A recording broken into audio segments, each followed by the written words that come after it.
उत्तर प्रदेश में योगी आदित्यनाथ जी की सरकार उस कहावत को चरितार्थ करने में लगी हुई है कि जबरा मारे रोए न दे। मारेंगे भी, कष्ट में भी रखेंगे, तकलीफ में भी रखेंगे, लेकिन अगर रोओगे तो फिर आपको मारेंगे। इस सिद्धांत पे पूरी सरकार चल रही है।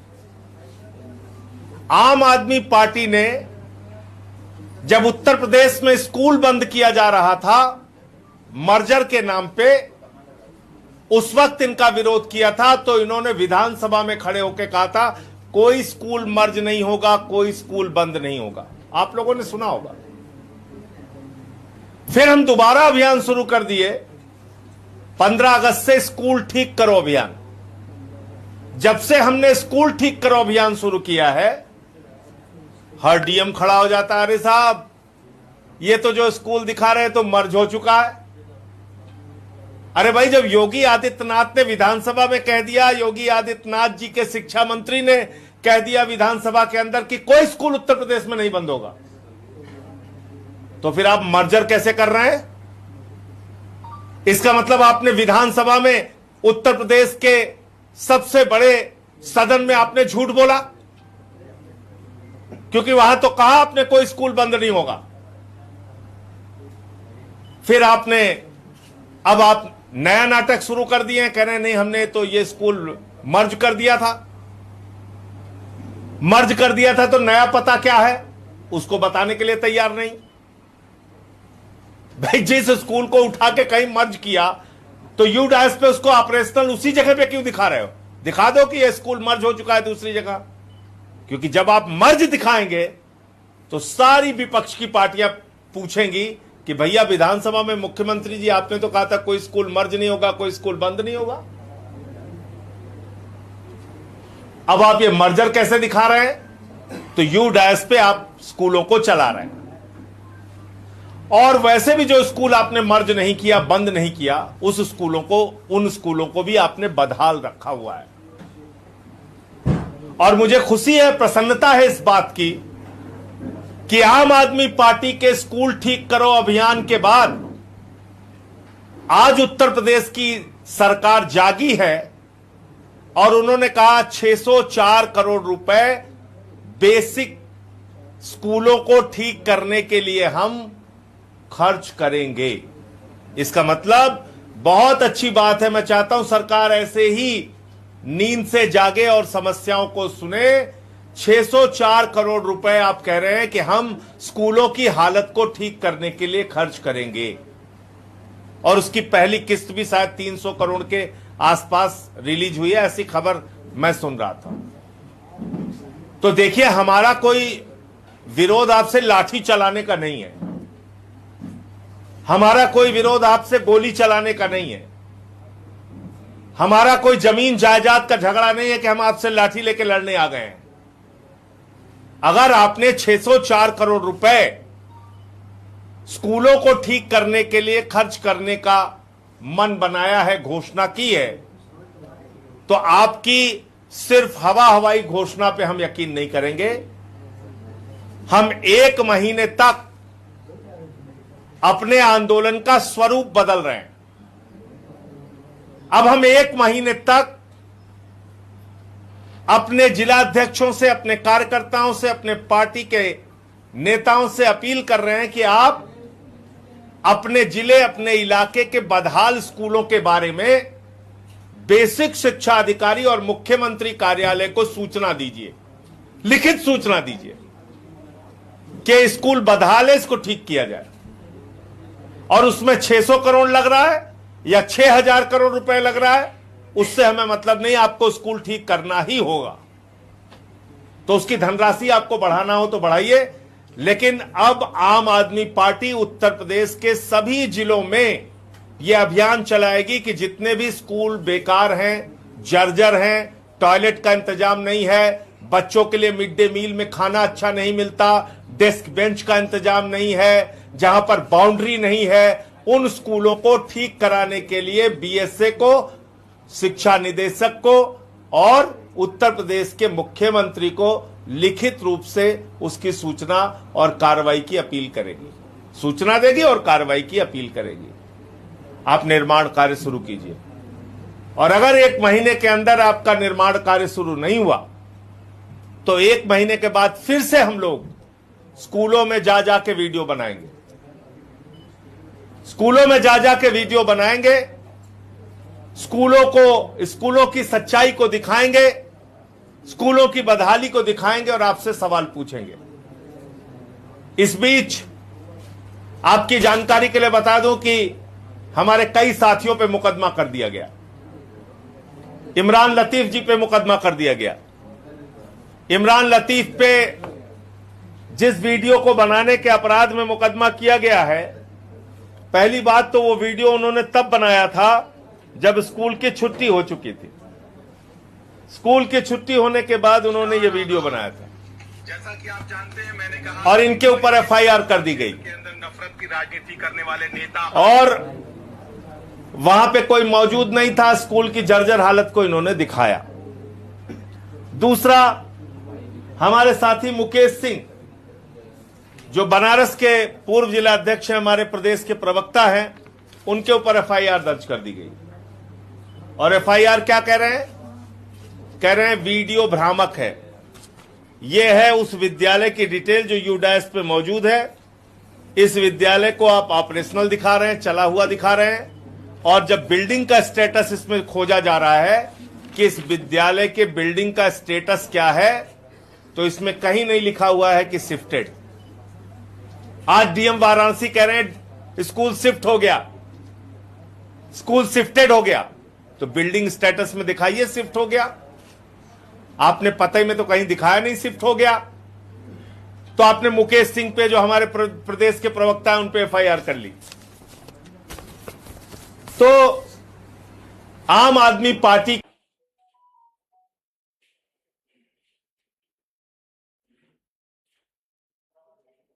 आप लगातार एफआईआर लिख रहे हैं, लेकिन वो चोर जो बच्चों का खाना खा रहे हैं, खाना चोरी कर ले रहे हैं, उनकी सब्जी रोटी दाल चावल चुरा रहे हैं, उन पे आपके अंदर एफआईआर लिखने की हिम्मत नहीं होगी जी। अपने दोषी अधिकारियों पे कार्रवाई करने की हिम्मत आपके ऊपर नहीं है। हमारे ऊपर तो आप एफआईआर लिख ले रहे हैं। जिन लोगों ने बिल्डिंग की हालत को जर्जर किया, छत नहीं है, बाउंड्री नहीं है, टॉयलेट का इंतजाम बच्चियों के लिए नहीं है, स्कूल में बिजली का कनेक्शन नहीं है, पंखे का इंतजाम नहीं है, बैठने का इंतजाम नहीं है, कीचड़ है, रास्ते ठीक नहीं है, जानवरों की तरह खाना मिलता है, उनके ऊपर एफआईआर करने की हिम्मत आपकी नहीं है। हमारे कार्यकर्ताओं पे आप एफआईआर करेंगे। तो इसलिए, क्योंकि इसमें केंद्र सरकार के द्वारा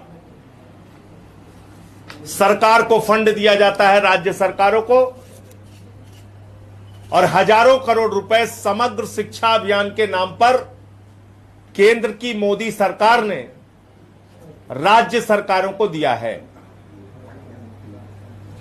और आपको जान के हैरान रुपए में से राज्य सरकारों ने मात्र 32,000 करोड़ रुपए इस्तेमाल किया, 30,000 करोड़ रुपए इस्तेमाल ही नहीं किया। 30,000 करोड़ रुपए वापस चला गया। अरे भैया, अनपढ़ रहेंगे, विद्यालय टूटा रहेगा, बच्चे सड़ा खाना खाएंगे, तभी तो प्राइवेट वालों में जाएंगे, तभी तो आरएसएस के विद्यालयों में जाके पढ़ेंगे ना, तभी तो वहां एडमिशन बढ़ेगा, पैसे की कमाई बढ़ेगी। तो इसलिए 30,000 करोड़ रुपए वापस कर दिया गया। तो मैं, क्योंकि केंद्र सरकार का बजट आता है, इसलिए पार्लियामेंट को इसमें हस्तक्षेप करने का पूरा अधिकार है। देश की संसद की संसदीय समितियों को हस्तक्षेप करने का पूरा अधिकार है।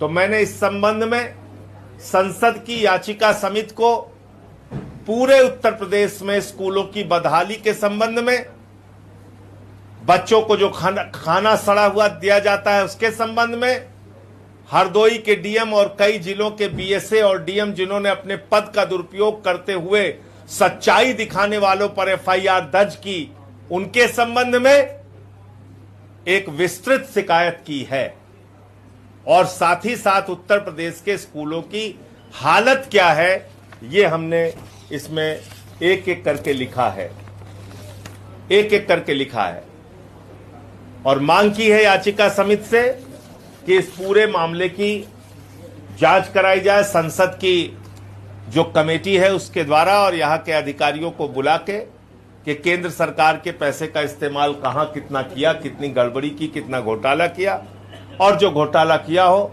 तो उस पे कार्रवाई के लिए काम ये याचिका समिति करे। इसके अलावा समग्र शिक्षा अभियान में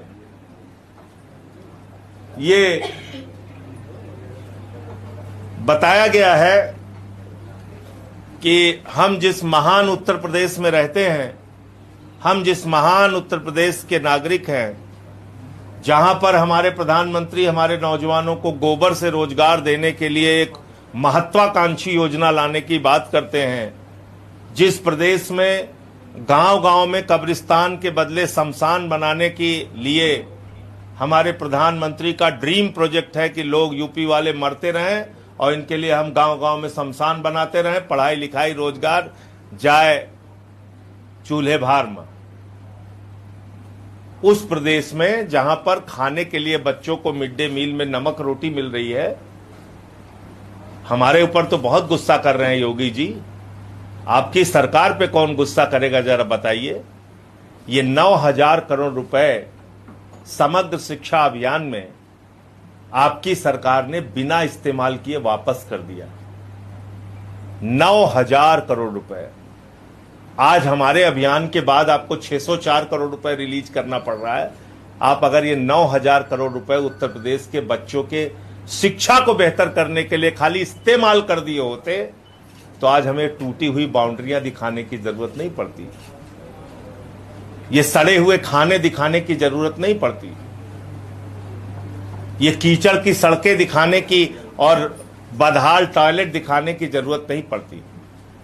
तो गुनाह करें आप, गलती करें आप, गलती करें आपके अधिकारी, चोरी बेईमानी करें आपके अधिकारी और उसकी सजा भुगते हमारे बच्चे, और उसके साथ साथ आपकी तानाशाही का आलम यह है कि आप एफआईआर भी करेंगे। तो ये पूरा विषय आपके सामने मुझे रखना था। नंबर 1, संसद की याचिका समिति के सामने मैंने पूरे उत्तर प्रदेश के स्कूलों की बदहाली के संबंध में शिकायत की है और कार्रवाई की मांग की है। नंबर 2, जो एफआईआर हमारे साथियों पर हुई है उनकी कानूनी भी लड़ाई लड़ेंगे और उन जनपदों में जो भ्रष्टाचार हुआ है उस पर एफआईआर दर्ज कराने के लिए मैं अपनी ओर से प्रार्थना पत्र दूंगा कि एफआईआर उन चोरों, बेईमानों, भ्रष्टाचारियों पे किया जाए जिन्होंने स्कूल की ये हालत बनाई है। नंबर 3, आपको मैंने बताया कि किस तरह से अंडर यूटिलाइज्ड है फंड, जो फंड केंद्र सरकार के द्वारा भी मिला उसको इस्तेमाल नहीं किया गया स्कूलों के विकास के लिए। नंबर 4, अब हमारा अभियान 1 महीने तक उसका स्वरूप बदल के हम स्कूलों की शिकायत डीएसए, शिक्षा निदेशक और मुख्यमंत्री कार्यालय से करेंगे और 1 माह का समय दे रहे हैं कि टेंडर करके उन स्कूलों को, जो भी आपका प्रोसेस होता है, उन स्कूलों की दशा ठीक करने का काम कीजिए। वहाँ के मिड डे मील की व्यवस्था से लेके जो भी वहाँ इंफ्रास्ट्रक्चर में गड़बड़ी है उसको सही करने का काम कीजिए। मुझे इतनी बात कहनी थी। आपका प्रश्न कोई हो तो पूछ सकते। संजय जी, जौनपुर में चीनी की महंगाई को लेकर एक लेखपाल ने पोस्ट डाली, उसके बाद उस पर भी कार्रवाई होगी। जी हाँ, मुझे पता चला अशोक यादव नाम के व्यक्ति ने, लेखपाल हैं, उन्होंने चीनी की महंगाई को लेकर वीडियो डाला, उनको सस्पेंड कर दिया गया। आम आदमी पार्टी अशोक यादव जी के साथ खड़ी है। और दूसरी बात मैं ये कहना चाहता हूं, सरकार की चमचागिरी में अधिकारियों को इस प्रकार से अपने नैतिकता के मूल्यों को गिराना नहीं चाहिए। ये तो सरकारें आती जाती रहती हैं और सरकारों को हम चुनते हैं, हम ही बनाते हैं, हम ही बिगाड़ते हैं, यानी कि इस देश की जनता। तो अगर एक लेखपाल ने महंगाई से पीड़ित होकर जन भावनाओं को वीडियो बनाकर सामने लाने का प्रयास किया, तो ऐसी क्या आपको दिक्कत है भाई कि आपने उसको सस्पेंड कर दिया? ये तो चमचागिरी की पराकाष्ठा है। लेकिन मैं यही कहूंगा। 1 लाख नौकरियां देने की बात कह रहे हैं मुख्यमंत्री। भैया कई करोड़ से 1 लाख कब पहुंच गए? नहीं, वो जो नौकरियां मिलेंगी वो गोबर से मिलेंगी कि कंडी से मिलेंगी, कैसे मिलेंगी, कि गौमूत्र से मिलेंगी?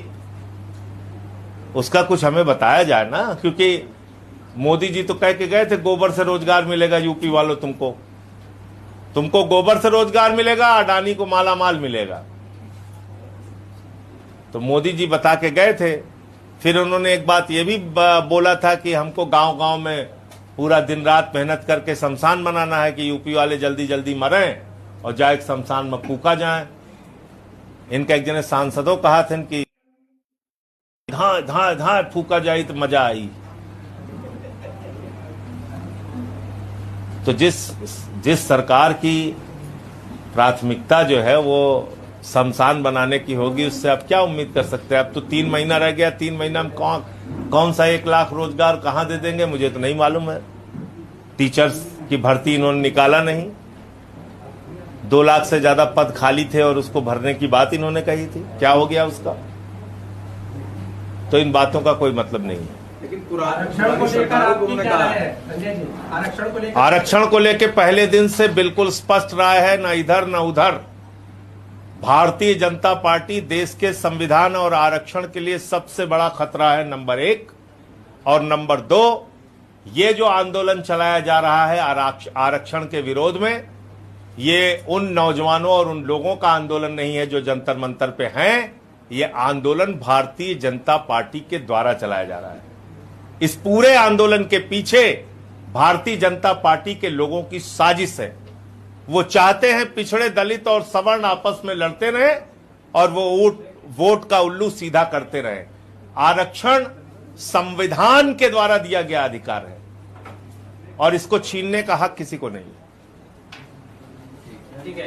आप गए थे अखिलेश यादव जी से मिलने के लिए, तस्वीरें वायरल हुई। तो मैंने उसको बताया, तो जो जब मैंने मिल के निकल के उसके बाद ट्वीट भी किया, तो मैंने स्पष्ट किया कि किस लिए मुलाकात करने गए थे। 69,000 शिक्षक भर्ती में जो पिछड़े वर्ग का आरक्षण खाया गया था वो भी विषय था। और अभी जो आरक्षण के खिलाफ एक आंदोलन चलाया जा रहा है भारतीय जनता पार्टी के द्वारा प्रायोजित करके, उसके संबंध में चर्चा हुई। तो मैंने ट्वीट करके उसकी सारी जानकारी दे दी थी मीटिंग के बारे में।